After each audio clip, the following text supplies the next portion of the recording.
Hi guys. Before we proceed to this video, we've got something very important to share with you. Neoliberalism, Inequality and Authoritarianism by Professor John V. Kofis is available for purchase. You can order it directly from the publisher Little French eBooks or through Amazon. Hello everyone, welcome.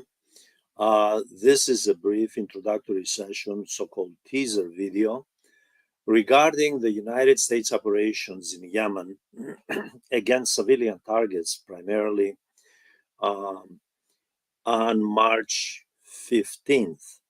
The timeline of this issue is rather important because on the 11th of March, the Houthi rebels, a Shia minority group roughly representing 40% of the population of Yemen, but rather widely influential in the country, announced that it was resuming operations against Israeli ships and any Israeli-linked ship going to Israeli ports through the Red Sea. This is an important issue because on the 15th of March, the Trump administration ordered bombing of Yemeni targets. As we'll see in the longer analytical video, the targets were really civilian. There were hardly anything that could be classified as military. Now, this is very important because of the United Nations concerns about any country, any government targeting civilians. So that is one issue. 3 days later, on March 18th, Israel made it official, as the Houthis had, of course, intelligence, and they knew both from Iran and, of course, Russia and China, they knew this would take place in any event. But the Israeli government made it official that it was breaking the ceasefire in Gaza, and they resumed operations in Gaza. It is interesting to note that since the resumption of operations, of Israeli operations in Gaza, essentially operations against civilians, not allowing humanitarian aid to go through, a war crime according to the United Nations, by the way, and this necessarily entailed that the genocide would, as the International Criminal Court, International Court of Justice have deemed, the genocide and the war crimes would continue. The United States, of course, was ahead of Israel by a few days in preemptively striking Yemeni civilian targets to demonstrate that it was fully in support of Israel's continuing war against civilians in Gaza, against the court, the International Criminal Court and International Court of Justice rulings, and against the majority of the world governments and world public opinion regarding the issue of Israeli genocide in Gaza. So that's one issue. The other issue, of course, is why did the United States do this, considering that at the same time it was really the Trump administration had on the agenda, after consulting with Israel, the amelioration of relations with Iran for the sole purpose of making certain that Iran does not move forward with the full development of nuclear weapons. By the way, there are experts, Western and non-Western alike, who maintain that Iran could easily, within a few days, according to some experts, nuclear weapons experts, could easily develop a nuclear warhead. Israel, by the way, has nuclear weapons. It has nuclear warheads. Just for the record, okay?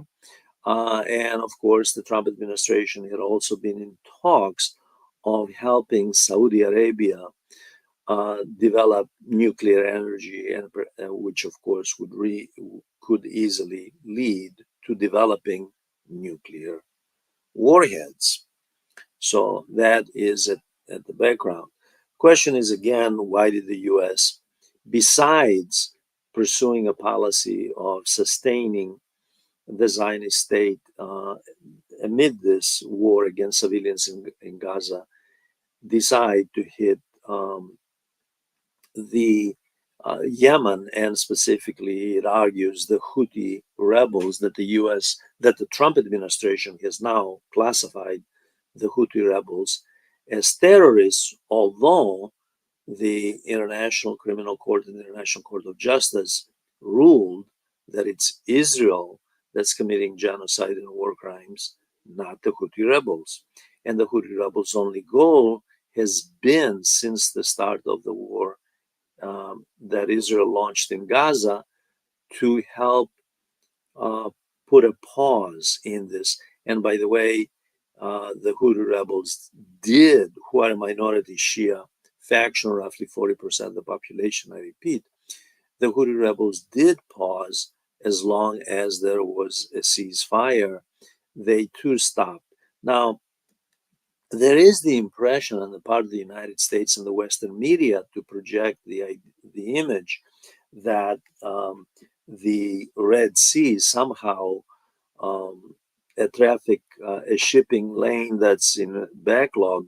There are roughly, just for the record, by the way, according to statistics, official statistics of international shipping consulting agencies that keep statistics on this, there are roughly at any one time in the oceans of the world, and roughly 100,000 ships out there. On average, per day, by the way, 100,000 ships per day in oceans. On average, Red Sea has roughly 300 of 100,000. So this is not a case of the Red Sea being somehow the busiest corridor for commercial shipping or government vessels, that is part of a navy, of a country's navy. In fact, the largest shipping passage is not the Red Sea by any stretch of the imagination. It's the English Channel, by the way. So that's just for some factual background. The second issue, of course, the Western media projects is that somehow the Houthi rebels are no different than, let's say, Al Qaeda, when in fact the Houthi rebels have been victims of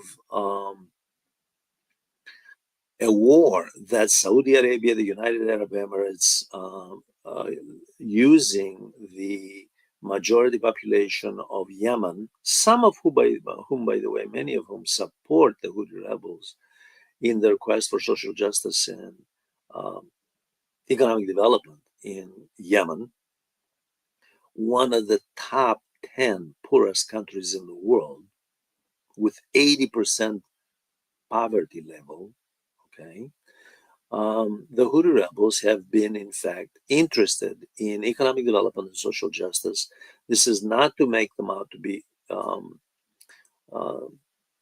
angels by any means, but scholarly literature on the Houthi rebels, nonpartisan scholarly literature on the Houthi rebels, makes it very clear that this is a group that is, in fact, Shia Muslim.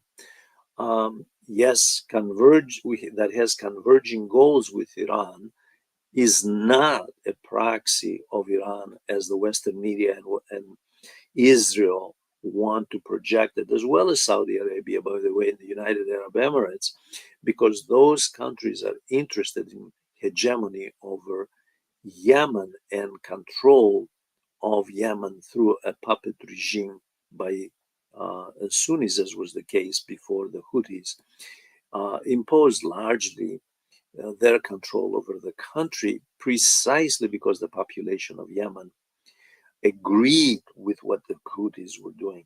The other issue, of course, is that the Houthis are somehow some fringe group that's unpopular, when in fact, throughout the Muslim world, by the way, throughout the Muslim world, the vast majority of the Muslims are in line with what the Houthis are doing, namely defending Palestinian rights.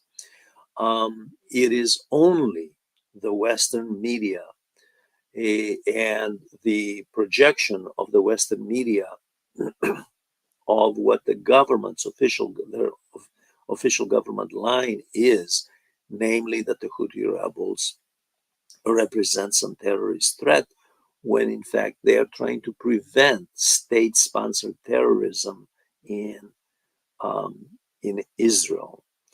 They are trying to prevent what is happening to the people of Gaza, the slaughter of adult males as well as children and women, mostly children and women, victims of this war. Over 50,000 dead so far, and more than 100,000 wounded, and of course, millions displaced.